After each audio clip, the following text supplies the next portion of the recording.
how the power or prison dynamic gatecrashed our liberal consensus, what Biden's pardoning of Hunter augurs for late-stage liberalism, and what we can learn about it from Poland.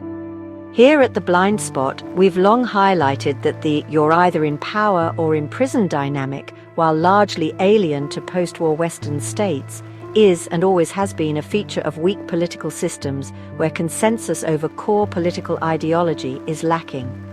The phenomenon most commonly emerges whenever political opponents view each other not as rivals within a shared framework of rules, but as existential threats to be neutralized at all costs.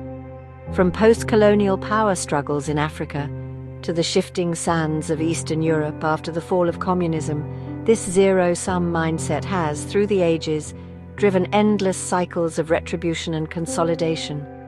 Leaders in such systems, fearing not just electoral loss but personal ruin, entrench themselves through purges, pardons, or both. The consequences are rarely stability-inducing, and yet none of this is uncommon in the grand scheme of history. What is far more surprising, perhaps, is that over the course of the past century, so many post-war developed democracies have successfully managed to keep such forces at bay, maintaining in the process the construct of a loyal opposition. Much of that resistance can be attributed to the uniquely extensive nature of the liberal consensus among Western populations and the respective trust it has cultivated in liberal institutions. This, in turn, has helped to solidify the efficiency of the core democratic structure, engendering even more trust.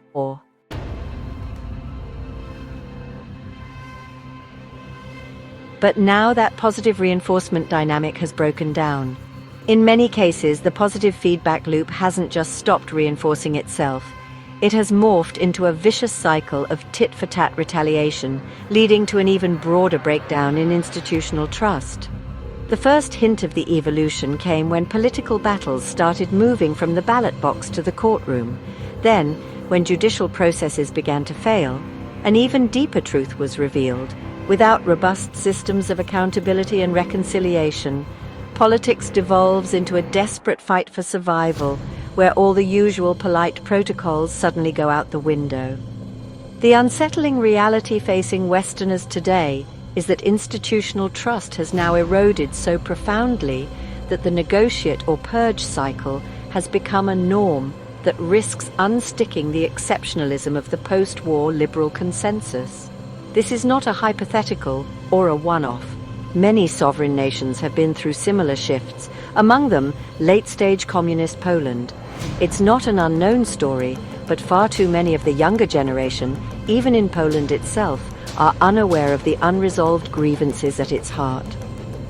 The go-to post-communist narrative has too often conveniently forgotten essential parts of the story. It's a story worth retelling today, because of the important insights it offers into the pros and cons of elites escaping justice on a systemic basis.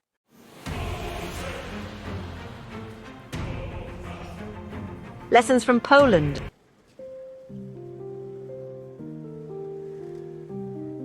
Poland in the 1980s, a time when the Communist Party presided over a regime so hollowed out that its facade of legitimacy barely concealed its decayed interior. Officially a government of unity, Poland functioned under a de facto one-party state. Voters had no meaningful options, as every election merely reaffirmed the same ideological framework. Since political participation brought little change, it unsurprisingly dwindled. Sound familiar? We think so. The disillusionment of the era mirrors very closely the disillusionment being experienced by populations in late-stage liberal democracies today, where entrenched elites offer only variations on a theme, and more commonly than not foster detachment and frustration among the electorate. In Poland, the repression of genuine opposition eventually bred outsider movements.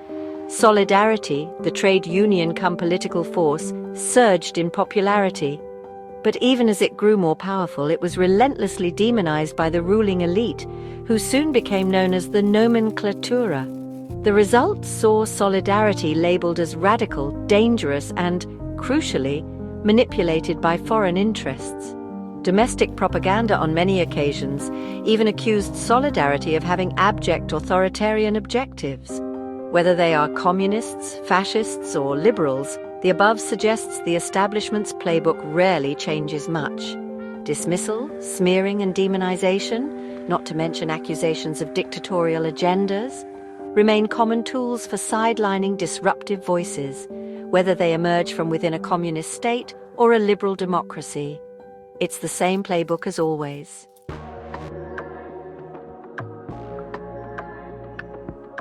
The pitfalls of a negotiated settlement.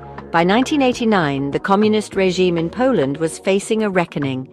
Decades of economic mismanagement, authoritarian overreach, and rampant corruption had discredited the government entirely. The spectre of revolution loomed, but instead of waiting for the guillotine, Poland's elites opted for a roundtable parley, a negotiated settlement with Solidarity. These negotiations with key Solidarity figures birthed a new democratic framework. But the deal arrived at also, very importantly, included a de facto unspoken promise that for the sake of the stability and cohesion of the country, a policy of mutual amnesty between all would be entertained. As part of that deal, Solidarity's political prisoners would be freed, while certain members of the communist order would be allowed to retain power. Crucially, most of the communist regime would be spared the full weight of justice. That meant no sweeping purges, no trials, no dismantling of entrenched networks. The arrangement paved the way for the moderates among the communists to entirely reinvent themselves. By the mid-90s, many had regained significant political power, with many high-profile members of the old communist Polish United Workers' Party rising to top political positions. For many Poles, however, this leniency felt like a betrayal. They contended the deal allowed the old power structures to morph into crony capitalist networks. When the right-wing PIS, or Law and Justice Party, rose to power in 2005, it had become clear that the deal of 1989 had left too much unfinished business on the table. PIS had been forged out of an offshoot of the conservative factions of Solidarity. These elements strongly opposed the rapid privatization being promoted by moderates because of fears the process could be corrupted thanks to the weakness of Polish institutions. They also resented the sale of so many Polish state assets to foreign owners, which they viewed with suspicion. This time, the party responded decisively. Efforts to expose alleged collaborators with the communist regime would be increased, with lustration presented as essential to Poland's democratic consolidation.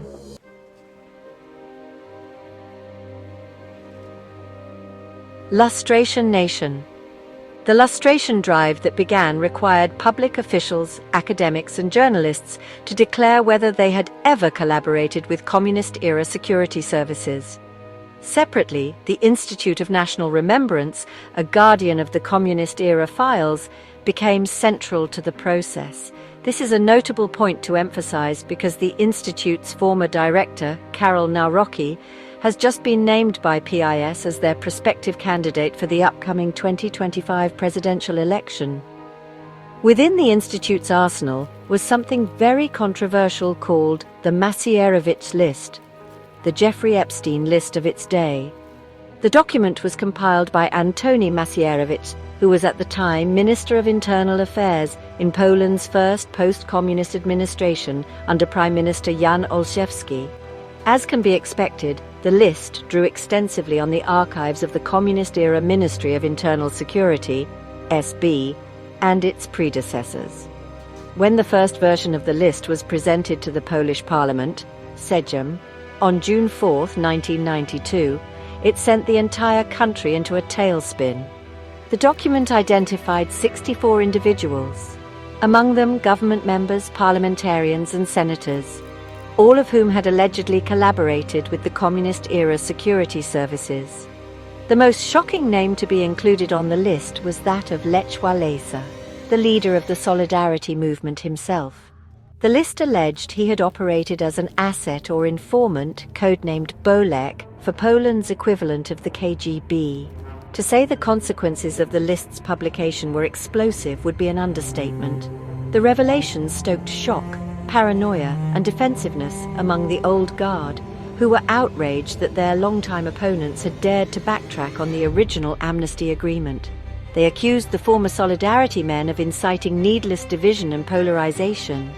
The list had punctured the fragile pretense that grievances had been laid to rest, and no one was seemingly above suspicion, not even communism's most famous resistance members.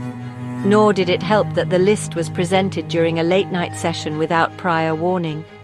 Critics further claimed that many of the allegations could not be adequately verified or substantiated. SB records were too often incomplete, manipulated, or unreliable, due to having been produced by a regime that operated with secrecy and coercion. Others argued that many individuals were only listed because they had been forced to collaborate under duress. The surrounding scandal eventually cost Olszewski his government. Despite the pushback, just being named on the list proved damaging in a lasting way. Walesa's inclusion especially opened people's minds to how the regime may have manipulated the population by infiltrating opposition groups, specifically to sabotage or control them from the inside. Walesa's reputation never fully recovered from the incident. From then on, the list would prove a political wrangling point, coming in and out of focus as power flowed from the Solidarity hardliners to the parties of former communist moderates and the emergent Civic Platform, or PO party of Donald Tusk. While the latter lacked any prominent former Solidarity members, it nonetheless styled itself as having emerged from the anti-establishment elites and intelligentsia, and being cut from a very different cloth could rise above this cycle.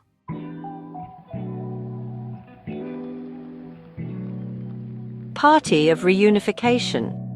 When Civic Platform gained control from PIS in 2007, it once again sought to heal the divide and prioritize reconciliation. This saw the party move to scale down the previous administration's lustration and purging agenda. As a result, a more cautious, less politically charged approach emerged, but PIS thought PO were being naive.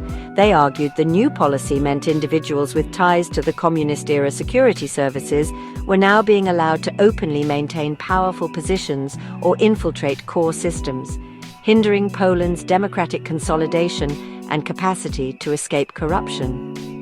Just as the tussle was playing out in 2010, a Polish government plane carrying President Lech Kaczynski, the twin brother of PIS leader Jarosław, and 95 other major dignitaries crashed near Smolensk in Russia during heavy fog. The victims had been traveling to Smolensk to commemorate the 70th anniversary of the Katyn massacre, where thousands of Polish officers had been executed by Soviet forces during World War II in 1940, a fact Russia had only recently admitted to. There were no survivors from the crash. Suspicions this was no mere accident immediately proliferated. Before long, Antoni Macierewicz, the compiler of the original purge list, now also a prominent member of the PIS party, officially advanced claims that the Smolensk crash had not been an accident but an assassination orchestrated by Russia. Poland's remnant secret services, he added, may also have been involved. Under Macierewicz's watchful eye, the government initiated an official commission to investigate the accident, but, at least if you believe PIS claims, the probe was continuously obstructed by both Russian and domestic opposition forces. The related intrigue, speculation and mourning eventually paved the way for PIS' return to power in 2015. Public grievances against Civic Platform by this time had also been building up. The key complaints will be familiar to the Anglosphere. Ordinary Poles, especially those in rural areas, smaller towns and lower-income groups, felt they had been left behind by the party's key economic record. Inequality, cronyism and social alienation were rife. There was also a sense that PO had prioritized urban elites and EU interests over the struggles of everyday citizens. Once back in power, PIS decided this time they would hold no prisoners. They immediately doubled down on their former purging agenda, judicial reforms, lustration lists, and an aggressive effort to root out anyone tied to the communist apparatus followed. The party members justified the actions as long overdue justice, even as their opponents called it an authoritarian overreach. Both sides argued with conviction, but the root problem was the same: the compromises of the past still haunted the present.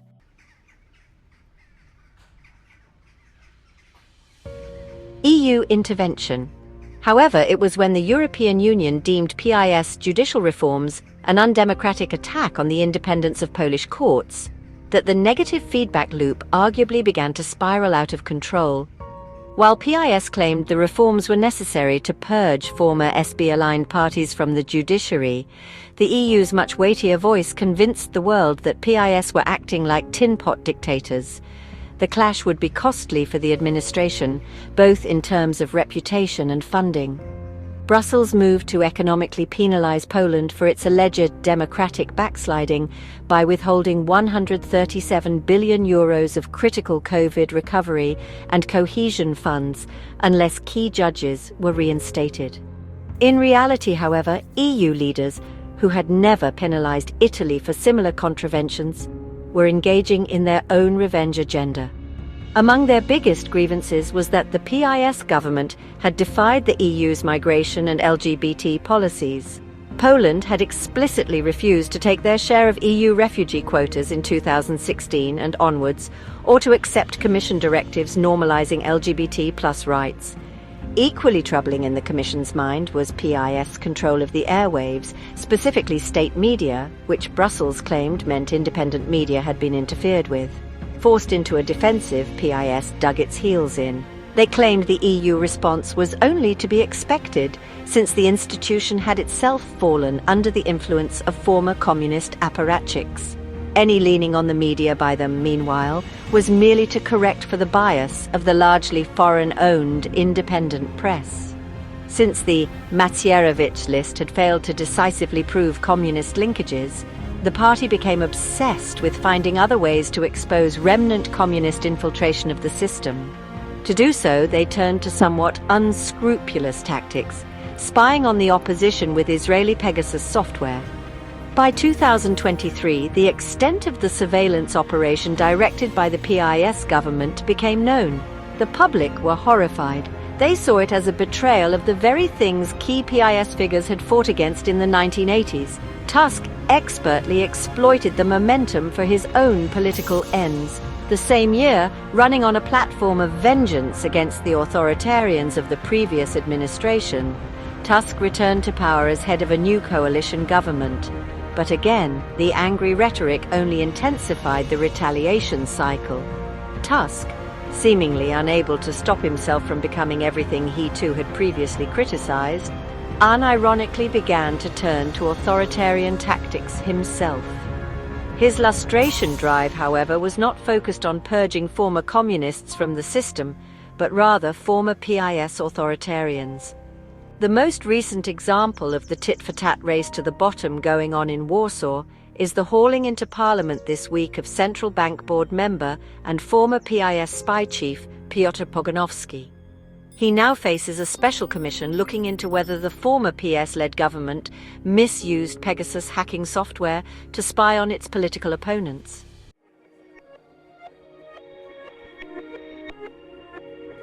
America at its roundtable. But now it's time to turn back to the United States.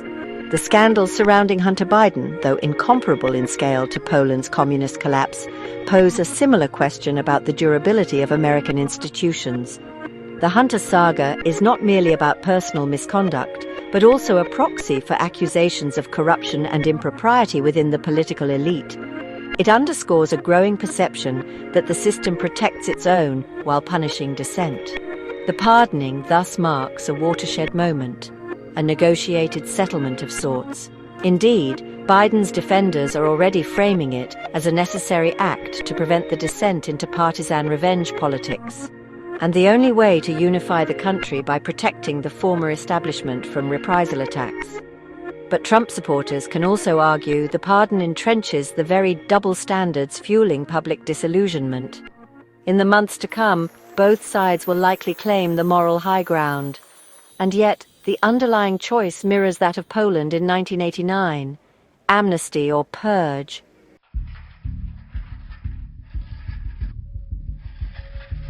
The power or prison cycle.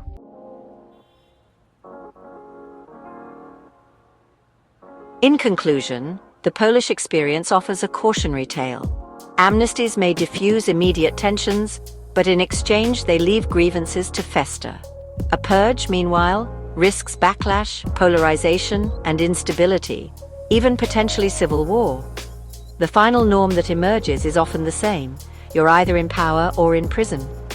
Poland's PiS government justified its own authoritarian tendencies as necessary to correct for the sins of the past. But in doing so, it mirrored the very behaviors it sought to condemn: spying on opponents, packing courts, and eroding institutional trust. If Biden's team views pardons as a way to stabilize the system, they too may be in for an uncomfortable surprise over the long term. History tells us negotiated settlements are rarely a resolution but a truce. If the protections derive from a legal loophole provided to both sides, rather than encouraging consolidation and healing, the utilization of that loophole may even do the opposite.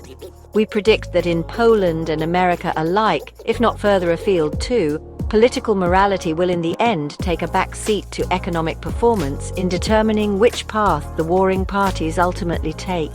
If that's the case, PiS may just have the edge over PO in Poland, since even the opposition has a tough time pretending that its populist economic policies did not revitalize Poland.